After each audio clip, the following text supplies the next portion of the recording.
Welcome to episode 54 of our exploration of Robert Greene's The Laws of Human Nature.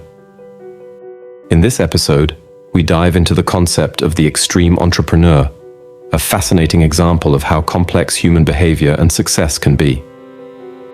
At first glance, these individuals appear to have all the qualities needed to thrive in business: an unshakable focus on excellence, great attention to detail, and a tireless work ethic. They are often seen as the ultimate go-getters, stopping at nothing to achieve their goals. Their early successes suggest that their approach isn't just effective, but might also be essential for achieving greatness in the business world. However, underneath this appearance of being super competent and self-sufficient lies a psychological issue filled with contradictions and possible dangers. The same qualities that help these entrepreneurs succeed at first can also lead to their downfall. These entrepreneurs are often so focused on their vision and their methods that they become blind to other possibilities. They believe that their way is the only way, and that they alone have the skills and knowledge to make things work. This mindset creates a dangerous illusion of invulnerability, making them think they are immune to failure. The main problem with this mindset is that these entrepreneurs often struggle to work well with others or delegate tasks. Their extreme self-reliance might come from a deep mistrust of others or an overconfidence in their own abilities, which stops them from creating the necessary support systems for long-term success. This do-it-alone approach might work when the business is small, where the entrepreneur can manage every detail personally. However, as the business grows and becomes more complex, this approach becomes a serious problem. They can't be everywhere or do everything themselves, and refusing to share responsibilities can lead to burnout, errors, and missed opportunities. As their business expands, these entrepreneurs find themselves stuck in a cycle where they try to control everything and take on more and more responsibilities. Instead of changing their leadership style to fit the growing needs of the business, they stick to their old self-reliant ways, which often leads to failure. Their refusal to delegate or accept help from others creates a bottleneck in decision-making and execution. This means that decisions get delayed, important tasks are missed, and the organization begins to suffer from a lack of clear direction. Over time, this leads to confusion and chaos within the company, which can demoralize employees and weaken the business. Interestingly, this chaos might meet a hidden need within the entrepreneur. Greene suggests that behind the mask of extreme independence is a secret desire to rely on others, a wish to be cared for, similar to how they were as children. Despite their outward appearance of wanting to be in control, these entrepreneurs might actually crave a return to a simpler time when they didn't have to carry so much weight on their shoulders.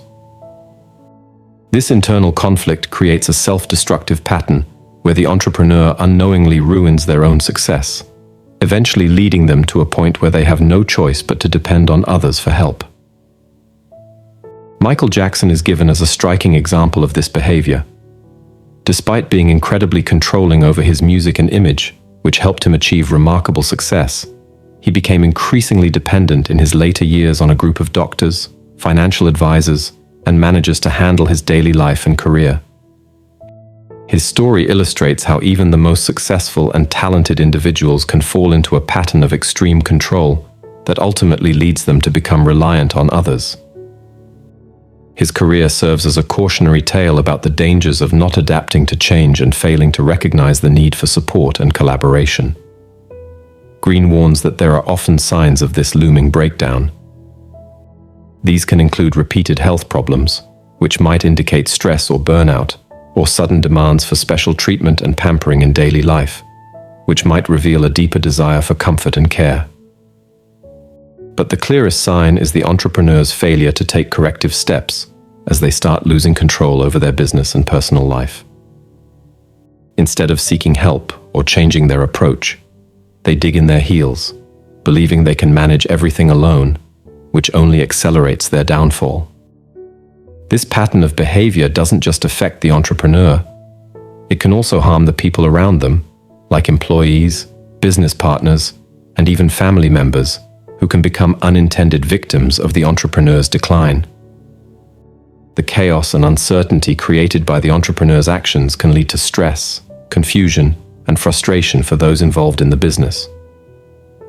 Therefore, the book advises being cautious when getting too involved with such people, especially later in their careers when the risk of major failure is highest.